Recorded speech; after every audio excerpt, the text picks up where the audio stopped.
I've had gyms full of 500, 600, 4 and 5-year-olds before. Like when you're presenting to them, you also just become a kid and you just engage with them. And so I've noticed 15 to 20 minutes of music really just resets the audience, regardless of what they brought into the auditorium. You get their minds, their guards come down, walls come down, and that's what music does. Anytime an educator can incorporate music into the classroom, it's almost like a mental reset.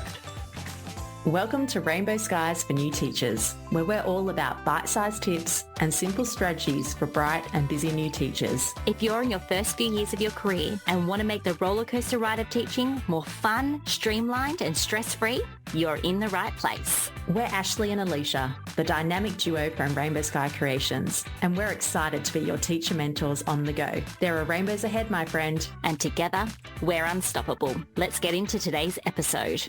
Rainbow Sky Creations acknowledges the traditional owners of the land we have recorded this podcast on, the Dharawal and Whadjuk Noongar people. We pay our respects to their elders past and present and extend that respect to all Aboriginal and Torres Strait Islander cultures. Today's episode is brought to you by Transform Your First Years, your one-stop shop for everything you need to survive and thrive in your first years of teaching. Welcome back to Rainbow Skies for New Teachers. Today we're talking to a speech pathologist, Dennis Matthew, but he is not any old speech pathologist.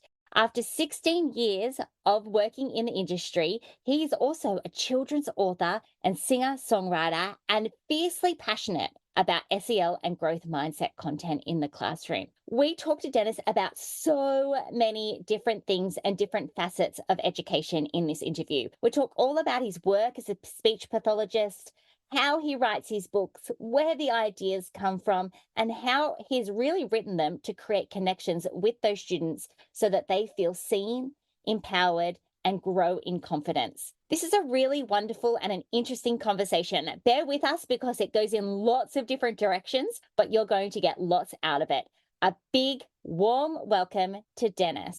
So, Dennis, we have been chatting over on Instagram and we were talking about wanting to collaborate with each other. And when I told you that we lived in Australia, you said, let's make this happen anyway. And I feel like that is a real testament to what you do with kids, talking about that growth mindset and resilience and persistence and all of that good stuff. So you're really living out what you're teaching, which is amazing. Absolutely. Yeah, I would say in the last 5 to 6 years, almost everything that I've been able to do here in the United States in terms of getting my stories in music into hundreds of schools here nationally, content that's all about social emotional learning, resilience, grit, endurance, character formation, all of those great things that we love talking about, a growth mindset.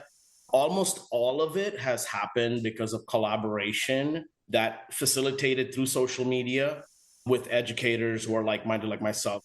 Yeah, which is amazing. I love that as a part of my job at Rainbow Sky, I've been able to connect with teachers all over the world too. And the fact that you and I would have never really probably connected before unless it was for the internet. You probably don't know this about us, but perhaps our listeners do, that Alicia and I actually met teaching in an international school in Dubai. And back when we taught there, which is about 11 or 12 years ago now, that was the only way you really collaborated with other teachers globally.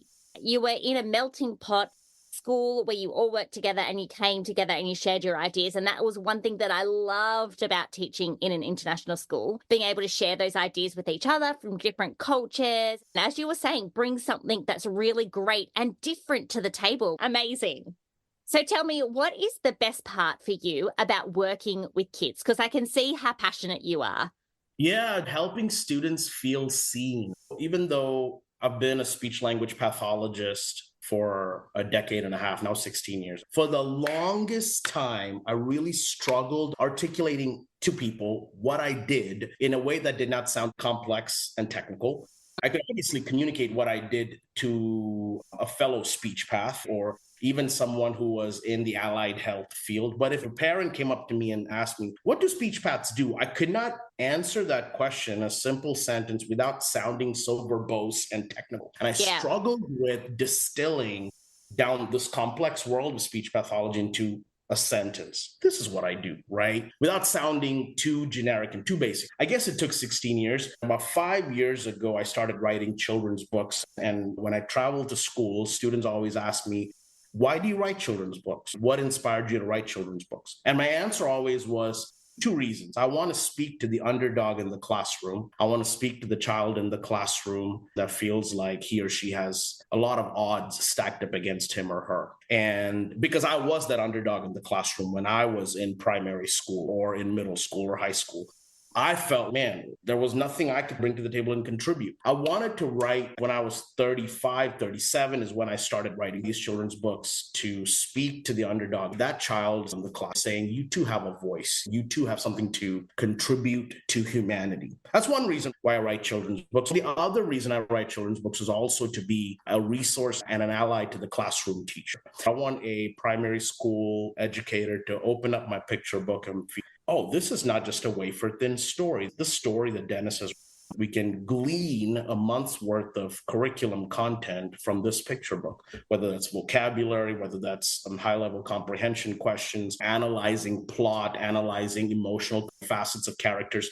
And then I kept asking myself, well, what about being a speech path lend itself to wanting to write picture books and write stories with enriched language? And I realized that helping students find their voice in the context of my picture book was also an extension of helping students find their voice as a speech path, what I've been doing for the last 15 years. I could be in my therapy room helping a child work on their articulation skills, working on their R, working on their S, or helping children define vocab, or helping children hone great social pragmatic skills, whatever. But when I deconstructed it all, I realized, oh my gosh, underneath it all, what I'm really helping children gain is confidence. Yes. And strength of personhood, right? Strength of personality. And it's my way of letting children find their voice in the world. Now that I look back at the last 16 years, I realize every year when I receive my new group of students that I'll be working with for a year, man, I think I take about a month to a month and a half just building rapport before we dive into working on the therapy-related technicalities of whatever their IEP or documents might say they need to receive service for. Just building rapport, just building relationship. Without fail, at the end of an academic year, when students walk away from having received services after a year, every child will say, Mr. Matthew always tells us what we have to say matters. My students know that they have to work hard for me when they come for speech services in my office. But we have tons of fun. We goof off. We are silly. But when it's time to work, we work hard. And Mr. Dennis sometimes asks them some hard questions after reading a story or after reading a passage. And sometimes my students are bashful, shy, apprehensive about opening up and just answering the question. One truth that I always try to bring home is, even if what you have to say is wrong, even if you're not confident about what you have to say, I really want to hear what you have to say. Let's get it out, then we'll work on it together as a community. All that to kind of bring home the truth that every single person that steps into this room, every single person in this school, in this hallway, in your classroom has a voice, and whatever you have to say matters. Now, if you answer a question and it's incorrect, that's fine. Let's go back and fix some things that need to be fixed. But I don't want any child that I see in my therapy room to ever feel like they don't want to respond because of a lack of confidence. I want every child to feel very confident. I understood that deep down, the well that I'm drawing from is the desire to help students realize that they have a voice and what they have to say matters, that they bring value to the table. And so then writing picture books is another way in which I help students find their voice, right? So it has taken me this long. When people ask me, what do you do for work? I say, I'm a speech path. Tell me more. I say, I help students find their voice. Now that has an infinite different ways in which that looks. But I know every single child that steps into my office leaves feeling confident. I've got things that I need to be working on, but I can be confident in who I am today while I also work on becoming a better version of me, right? Whether it's working on articulation or language skills or social skills, et cetera. Yeah, that's my journey. That's what I do. And the journey continues. I love that idea of the fact that you're getting the books and then they're accessible to everyone, because as a teacher in the classroom, a mainstream classroom, You have kids that have access to someone like a speech pathologist or other allied health professionals, and then lots of kids don't. And the fact that you're writing these books and then the teachers can take them and read them and explore them with the kids and do all sorts of different activities, they're able to get that confidence piece. And as you were saying, have a voice piece from that creativity that you're putting out into the world, which is wonderful. Can you tell me, because I know that there would be teachers listening to this that know of speech pathologists, they know that we refer to them, but what are some of the reasons, the common reasons that we might get students to be referred to a speech pathologist in our class? Yeah, so a lot of times it's an observed breakdown in communication.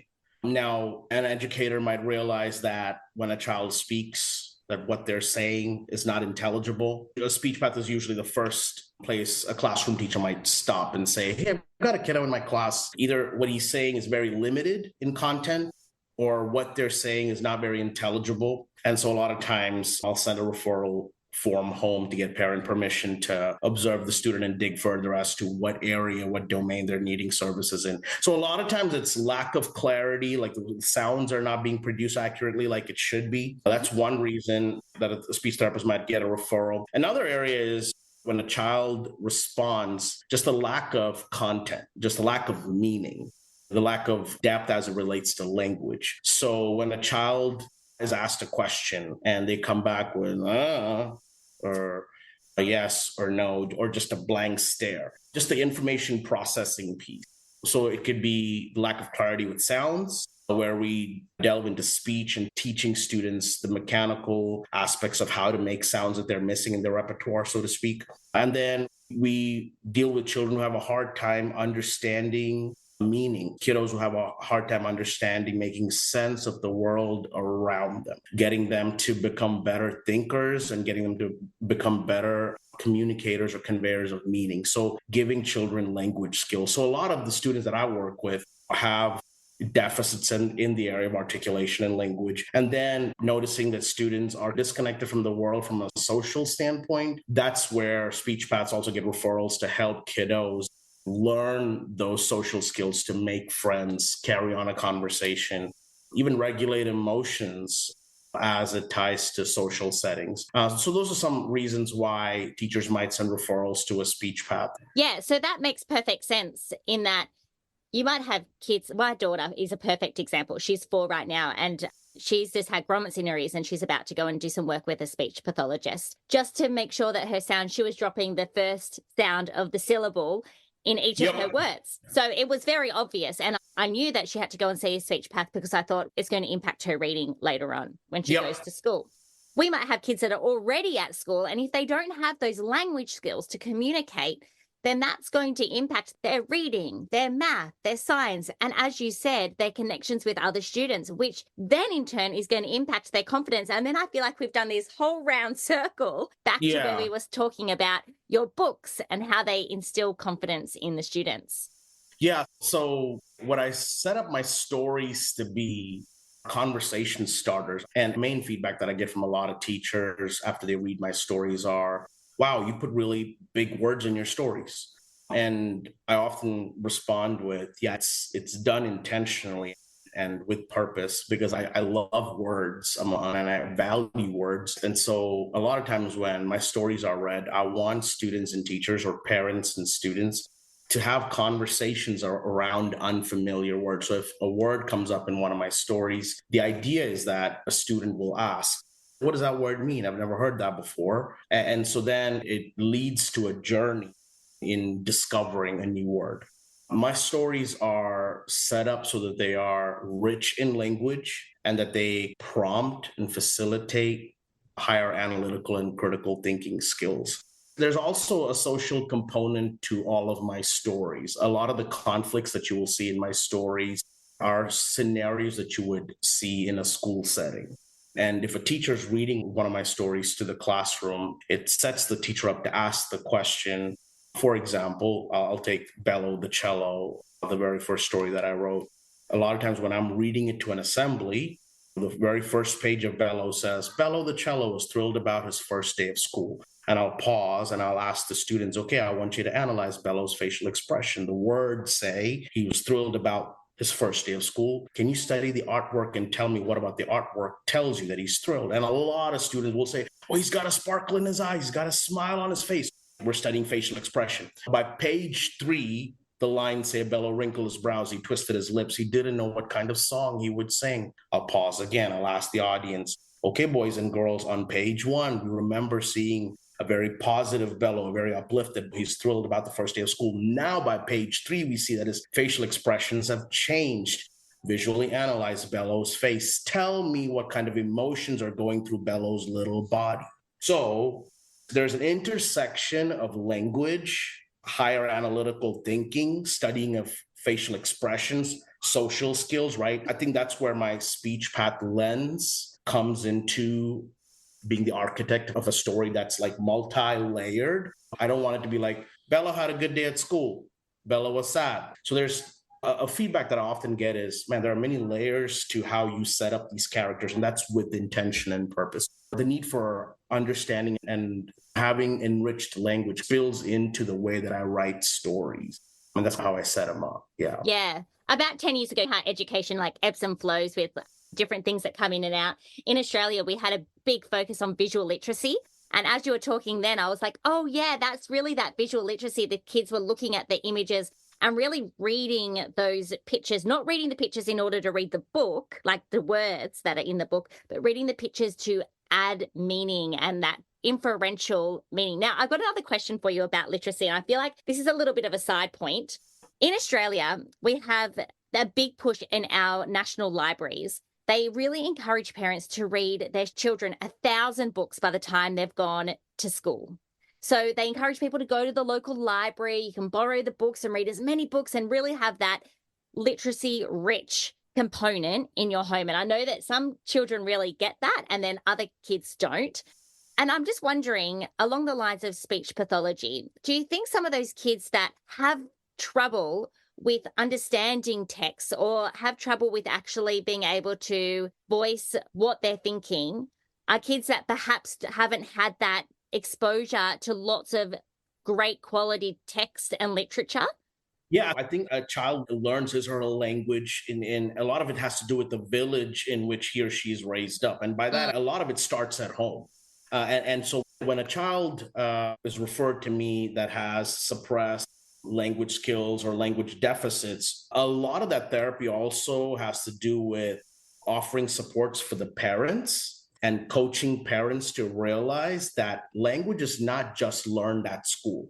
Yes, the child has like deficits in the area of language acquisition and language expression. And yes, that child is coming to school 5 days a week, and now the child is in speech therapy. But teaching the parents that language doesn't just happen at school, language is everywhere. Yeah. So even turning that switch on for parents is a big step in the right direction as it relates to children learning language. So to answer your question, yes. And I think a lot of it starts at home. And I think it takes all of society really to help our children hone in their language skills. I'm a big believer that language has to be experiential, i.e., you don't just learn language from a book. Today's word is marathon. What is a marathon? Now put it in a sentence. I think children integrate into themselves the meaning of new words as it's part of conversation in everyday experiences, everyday conversation. So a perfect example is our 5-year-old who speaks to us like she's a 7-year-old.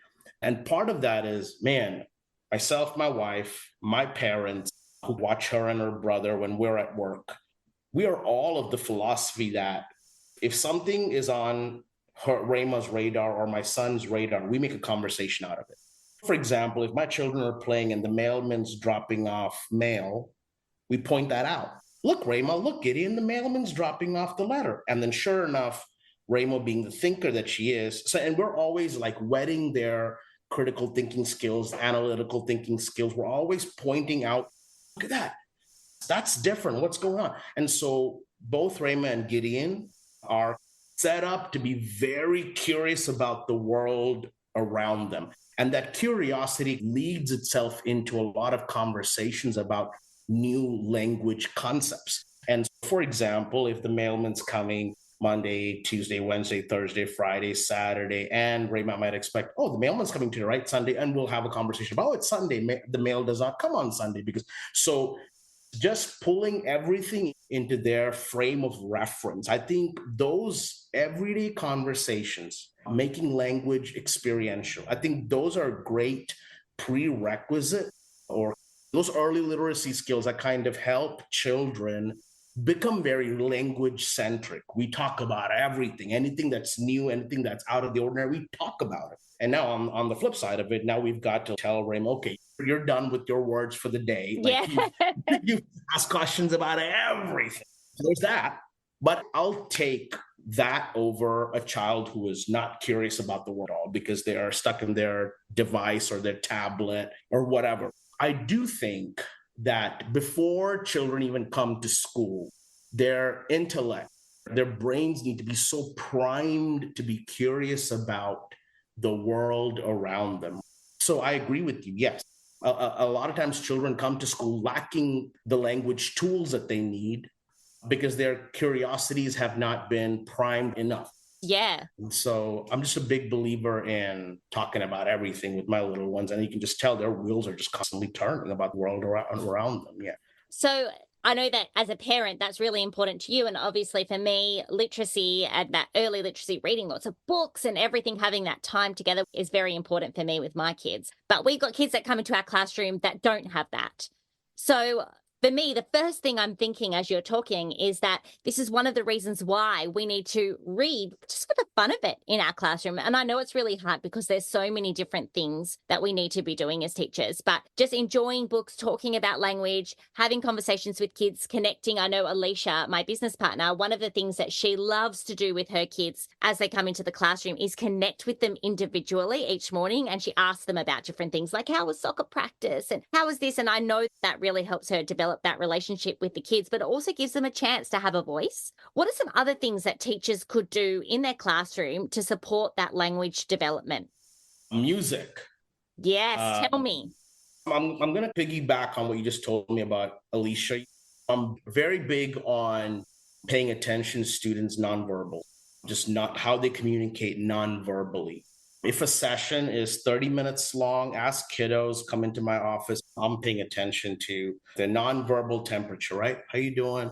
Joey, something's a little off about you. You're always the joke, the one that's joking and being silly. You okay, kiddo? Or Mr. Matthew, I didn't get enough sleep last night. Okay, just checking on you. Or Mr. Matthew, I had a bad weekend. You had some family things going on. Okay, just checking in on you, buddy.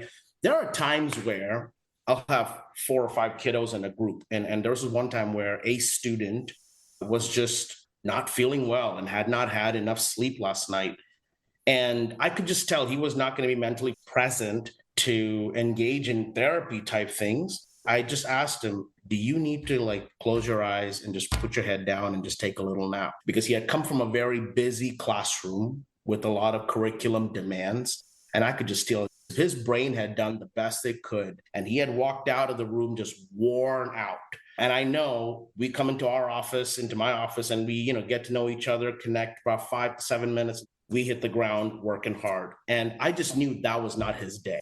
And I was just going to give him a break. Because at the end of the day, if I have a relationship with my child, with my students, and if I care about the whole child and being a dad, the care of his being is more important to me than whatever sound he makes or whatever word he gets to define. That day I won with that child like no other day before, because when I gave him a little break and I said, listen, man, you just put your head down and take a little nap because you're not feeling well. You did not get much sleep last night. You just need to get some rest. And because of that, because he got to nap a little for 20 to 25 minutes, he was able to then go back to his classroom feeling refueled and recharged. And as soon as that happened, I checked in with his mom and I said, listen, I think he needs to see a doctor because we've got a temperature. I think he sounds congested. So as an educator, I'm not just a speech therapist who just comes into my office and we've got files of kids and we're just working on our goals. I'm there to care for the whole child. I'm there to keep constant communication with my parent. So when parents know that I am their child's speech therapist, they know, okay, my kid's in good hands. Because it's almost like dad and mom knows, okay, Mr. Dennis having my child for speech therapy is almost like I'm in the building taking care of Joey or Susie or whatever. So winning with children, building rapport with children, from my experience, has to do with what Miss Alicia is doing, paying attention to the whole child, keeping constant communication with dads and moms. Even more than I love working with kids, one of my favorite things about being now a veteran educator is my communication with parents. I love those dads because as these dads and moms go to work, I get to care for their babies and take one thing off their plate, right? That's how I look at it. I'm here to care for your child while I also work on their speech and language skills. I'm here to take care of your child. Now, there are countless times where in our building, I'm looking out for every child. We've got 750 students in our building. We are a unit, a village in our building. My 70 kids who are on my caseload are not the only children I care for. I'm paying attention to every child I pass in the hallway. And if I feel like a child is not okay, I'm immediately checking with their classroom teacher, immediately checking with the counselor in our building. If need to, I will pick up the phone and contact that parent and say, hey, this is Mr. Matthew from school. I'm not a child's therapist or teacher, but I just happened to notice that he looked a little upset, that kind of a thing. So I think that village mentality is one thing educators can do to take care of children. The other thing, coming back to music, connecting, one big reason why I'm invited to schools across the country is because I create original music that is therapeutic, that is growth mindset centered, that has social emotional learning components to it, that is language enriching as well. Music, I feel, lets our guards down. A lot of times children will come into my assemblies, oh my gosh, what is this going to be? Great, we got to listen to this guy talk. And I take my guitar out, start jamming, start rocking out. We're up and moving, we're dancing. I've had countless assemblies where students are in tears when we're done singing, or the adults are in tears because they're hearing kids sing and all kinds of music. Usually when I do assemblies, presentations, each assembly is about 45 minutes to an hour long. And my assemblies are typically for kiddos anywhere from 4 years of age to 10 to 12. And principals will ask me, you're going to have 4-year-olds for an hour? Are you sure? And when the event actually happens, they're like, oh, got it. Because they're not sitting still for more than 10 to 12 minutes. We're rocking out, we're singing. I've had gyms full of 500, 600, 4 and 5-year-olds before. Like when you're presenting to them, you also just become a kid and you just engage with them. And so I've noticed 15 to 20 minutes of music really just resets the audience, regardless of what they brought into the auditorium. You get their minds, their guards come down, walls come down, and that's what music does. Anytime an educator can incorporate music into the classroom, it's almost like a mental reset. So from experience, what I've noticed is I'll do the music, and then the audience is ready for a story, whether it's Bello the cello or how Grizzly found gratitude. Paying attention to nonverbals, approaching students as a village. That's one great way to win with kids, build relationships. I think music's great. The conversations that can happen around music. Joey, I was 16 years old when this song first came out. Can you imagine what the 80s was like? Conversation around music, just like we would have conversation around stories. And so schools love the fact that I get to come in, I present my content, kids get a very enriched event with the reading and talking about the writing process. And I show kids how books are made, and we're moving and we're learning actions to songs, and we're learning all kinds of vocab. So students are getting a very rich assembly, and then students also get to go home with the book in their hand. You touched on access to books and putting books in the hands of every child I come across. It's the heartbeat of what I do.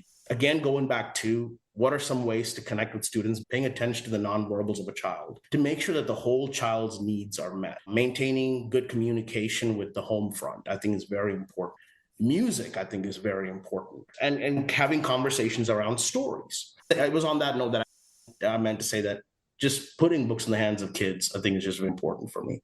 Yeah, I 100% agree. In Australia, things are a lot more expensive than they are in the US. If you believe it or not, it's a very expensive place to live.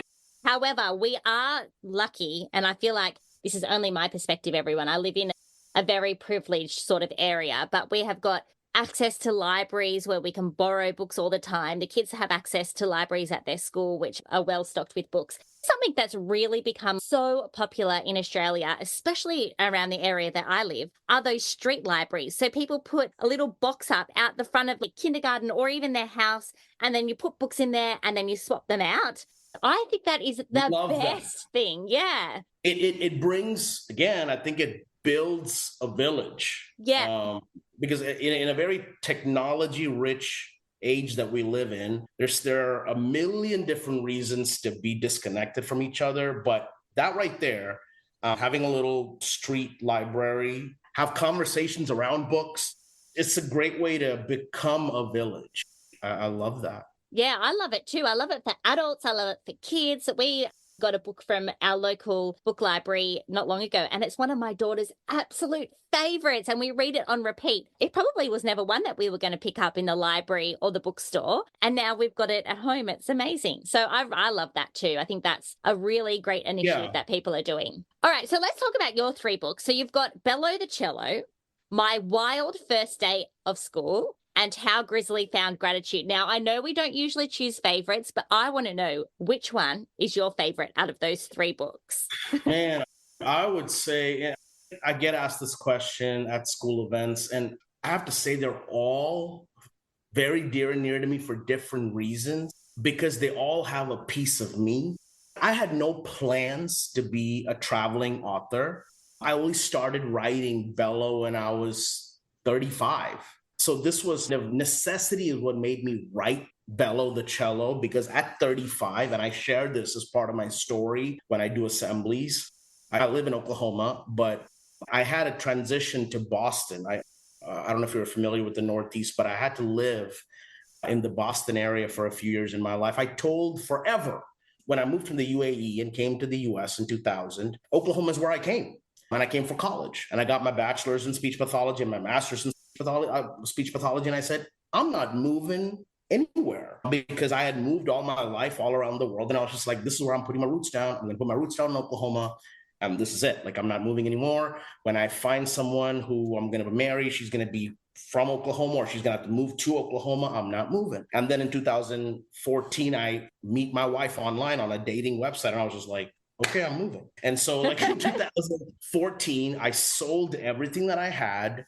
And I think I was 33 at that point, moved to Boston, and it was just a brand new beginning. And we, a lot of times, especially being an educator, we talk about how transitions and changes are hard on kids. But man, transition and change is just hard, period, regardless of what age you are. And that truth hit me in the face very hard at the age of 35, because I found myself in a place in life where I was unemployed for the first time in my life. I could not find a job because the job market in the Northeast was different, and I didn't know anybody. I had no family. Just everything was brand new. In this brutal chapter of my life where I was looking for work, my wife said, as you look for work, maybe this is a great time for you to just sit down and just write that story that you once wanted to write about. And it was Bello the Cello. It was about a cello struggling to find his song. Funny enough, I was a 35-year-old man struggling to find his song. Yeah. What am I good at? What do I have to give to the world? And so had no plans for it, wrote the story, did not know what to do next, because I'd found work finally. But I sold 1,000 copies in the first month. And my wife said, you watch. In 2 months, you'll be sitting at 3,000 copies sold. I was like, there's no reason. Like, I don't know that many people to sell this. February rolled around. I got a call out of the blue from a school superintendent out of Chicago saying, I read Bello the Cello and I want 2,000 copies of this. He said, I want every elementary school kid in my district to have a copy of Bello the Cello. I remember I was folding laundry, and man, it was just a very dark season of my life where we had not had our daughter yet. We were a young married couple just trying to figure life out. I replied right back saying, did you mean 2,000? Did you mean 200 or 2,000? And he wrote back saying, no, I meant 2,000. And this is what I was getting a 5-figure check for 2,000. And that's when I knew, in February 2019, that's when I knew I had tapped into. And if you ask me, is Bello the Cello the book dear and near to my heart? Yeah. When I read Bello's story, man, that's my story. I'm nowhere near where I was then, My life is night and day different because I've been running this business now for 5 to 6 years. And for the last 4 years, the business has been running a six-figure income because of how many books we're mobilizing and getting into schools. Had you told me back in 2017 when I was writing the first words to Bello the cello that this is where I would be, I would call you a liar. I wouldn't believe it. But I'm glad I wrote the first words to Bello the cello, and look where it is now. So Bello the cello is very dear and near to my heart. Now, the third story, so my wild first day of school is special to me because I dedicated it to my parents, and I was a wild child growing up. And I love animals. And so I entertained the idea, okay, I was sitting in an airport, getting ready to board a plane, and this poem piece came to my mind, something about a kid loving his shoes. And I was like, what if I wrote a little poem that had animals in schools where the animals are doing all kinds of wild and crazy things. And so the idea with my wild first day of school, when I tell children about the book, I always say, sometimes you just got to write just for fun, even when it doesn't make sense. And that's okay to write, even if it doesn't make sense, just write, just to get things out of your head. And so that's why I wrote my wild first day of school. It's a very funny, silly, humor-centered book. And then How Grizzly Found Gratitude is also very dear to me because it's about my transition from Oklahoma to Boston. It's about this grizzly who was lost. And when I lived in Boston, this odd group of friends who I would never, if it was up to me, I'd never pick them to be my friends, but they found me and they realized, man, Dennis is not doing well in life. We need to get around this guy and give him some support. And this odd group of friends became my new home, my new family. And that's what How Grizzly Found Gratitude is all about. I'm the grizzly in the story, and the bird is my wife. And that's very dear to me too, because it's got a piece of me in there. And so when I talk to assemblies and I talk to students, I'll ask, how many of you guys have ever had a bad day? And oh my gosh, every kid's hand will go up because our kids are dealing with some things in 2024 that I didn't have to deal with in the 80s or 90s. And every teacher's hand will go up too. And I say, listen, and I'll often have the students repeat this after me. I'll say this after me, no bad day. And they'll say, no bad day. And I'll say, is ever wasted. They'll say, is ever wasted. If you allow it to work for your good. And I'll say, listen, my stories that are now in the hands of children are stories that I wrote from my personal life. They were my bad days. They were days I would not want to talk to anybody about. But I wrote for therapeutic reasons. And look at all the good that has come out of it.